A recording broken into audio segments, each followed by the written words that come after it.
way back in the day, you were a Republican operative for all intents and purposes. You worked for the Attorney General. You had some fairly high-profile roles in the Republican Party. From my position, when I was a kid, Nebraska was not this deep red place that it is today.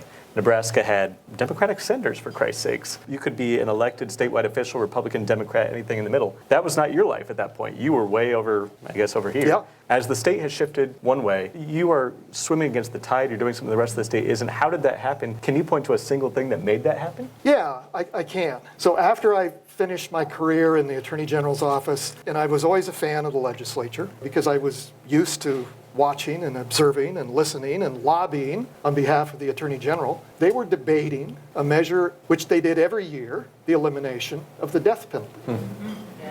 Now, keep in mind, working for Don Stenberg in the 90s, he ran on a platform of law and order and get tough on crime and get the death penalty working again.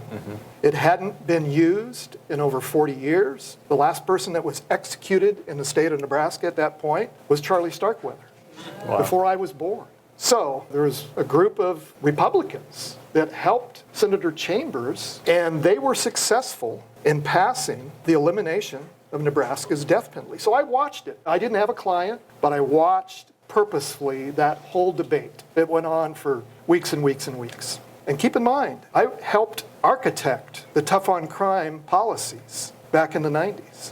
But I found myself nodding my head more than I was shaking my head. Why? What was the message that hit you? Finances, how this was a waste of taxpayer monies. At that point, we hadn't executed anyone in over 40 years. We have the costs of litigation year after year after year. The victims have to re-traumatize themselves. And if you truly are pro-life, every life is valuable, no matter what the person has done. I decided that I was against the death penalty. After the legislature passed the ban on the death penalty, Governor Ricketts vetoed it. They overrode his veto. Governor Ricketts then decided to spend his family money to put this issue on the ballot and ask the people of Nebraska to rescind this law that did away with the death penalty. An AP reporter out of Omaha called me and asked my political opinion on this ballot issue. Do you think there would be any success from a political strategist perspective of this ballot issue passing? I didn't reveal any of my personal feelings of my position on the death penalty. I just gave my opinion on the success or failure of this ballot issue. EJUSA, one of the funders in New York City, said, "Who's this guy?"